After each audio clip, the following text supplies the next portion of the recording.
I'm going to tell you a version of the story of Gilgamesh. Now, the originals are recorded on clay stela or tablets, and I'm not going to read them because the language is very stilted and difficult. So instead, what I'm going to do is I'm going to paraphrase it to make it a little bit more entertaining, I suppose. In the long, far off land of Mesopotamia, this was long before humans were around. There were a pantheon, a family of great gods who ruled in this land. And these eldest gods grew bored of the labors that they had to do, so they gave birth to lesser gods. And then, like all elder siblings world over and throughout all time, ordered the younger siblings to do all of the work. And so the youngest gods went out to the great plains of Mesopotamia and began digging the riverbeds for the huge rivers that would soon become the Tigris and Euphrates. But they also got bored of doing this task. And so they got together and they conspired amongst themselves to form a rebellion and overthrow the great god Enlil. However, there was a problem here, and the problem was that the elder gods were not stupid. And as soon as they realized this was going on, what they did is they proposed a different plan. They said, how about this? Why don't we create a race of not gods and have them do all the work? And this was so widely seen as a great idea that they all joined together. The great goddess Ninhag gave of her own body to produce these children, and one of her sons, a god known as the god of wisdom, gave his body as a sacrifice. And from this sacrifice, Ninhag took the god of wisdom into her and gave birth to the creatures that would become man. And then the elder gods and the younger gods could sit back and relax and let humans do all the difficult work of preparing this world to make it great. They completed digging the great rivers of Tigris and Euphrates. And then, as humans are wont to do, they began building temples and shrines to pay homage to the great gods. Now, at first, the gods were pretty keen on this. They thought that these temples were pretty neat. And then it got even better, because they would sacrifice incense, burn sweet incense, and the heavens would smell this rich smell, and the gods were pleased. Then those canny humans figured out how to make beer and would give beer as sacrifice to the gods. And the gods were pretty fond of beer, it must be said. However, no matter how much incense there was, and no matter how sweet the air smelled with these humans around, it mustn't be denied that humans were exceptionally noisy. Not only did they whine and complain, but they were always begging the gods for help with this or help with that, or could you do this for me or that for me? And the great god of them all, Enki, said, I have had enough of this. These humans are simply too noisy. I have tired of them. Now, the gods at this time had gotten pretty slack and lazy, and so they quickly agreed. All of them except for one. Enlil was a fan of mankind. He was one of the gods who most appreciated mankind. He taught them music and he reveled with them. He drank their beer. He came down and spent more time with humans than almost all of the rest. Enki said, you know what we're going to do? I'm going to send wild animals from outside of the lands, and they will rush in and they will eat the humans. But Enlil went and told some of his favorite humans that this was about to happen and taught them how to defend themselves against these wild creatures so that when the wild creatures came, mankind was not destroyed. Well, this vexed Enki quite a bit. And he's like, I didn't expect him to be quite that canny.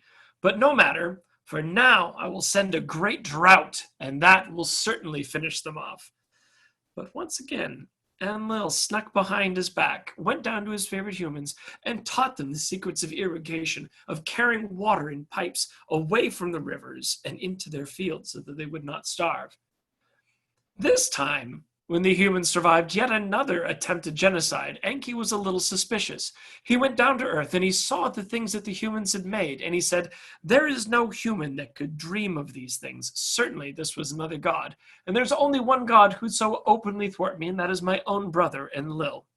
And he went to Enlil and he said, I hereby, as king of the gods, forbid you from telling the humans how to spare themselves from my wrath. There was nothing that Enlil could do. The king of the gods had made it such and spoke it so.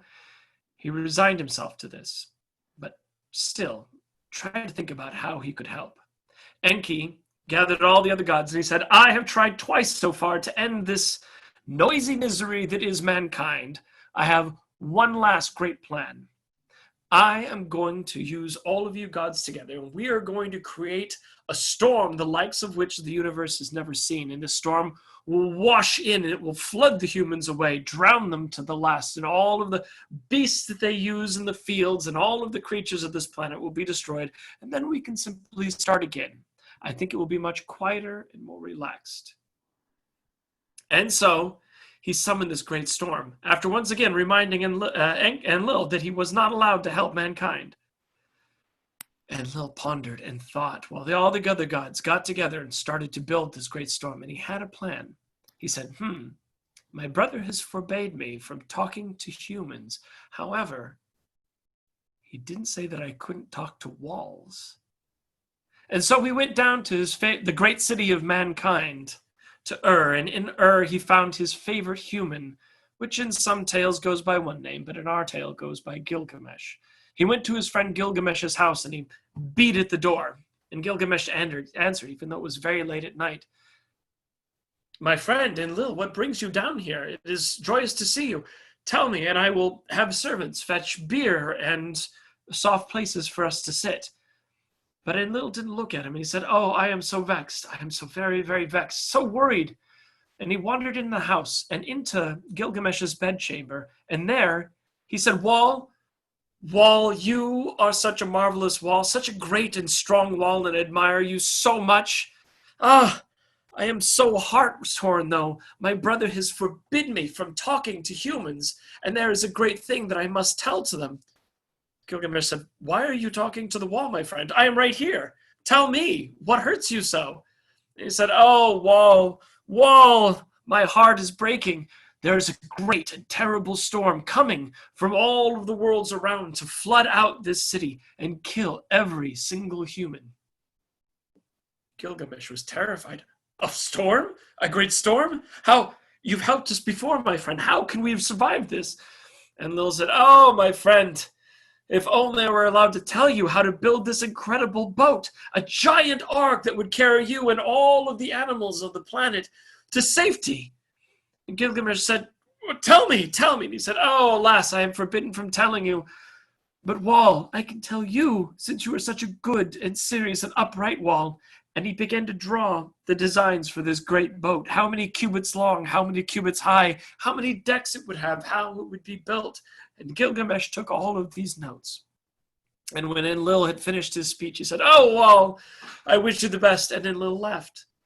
Gilgamesh roused his entire household, and then the household roused the entire neighborhood, and the neighborhood roused the entire city, and soon they were all working as fiercely and strongly as they could, gathering wood, burning bitumen to make pitch, and assembling this giant boat. Meanwhile, the other gods had finished their preparations, and a storm raged in the distance, and it obliterated everything it touched.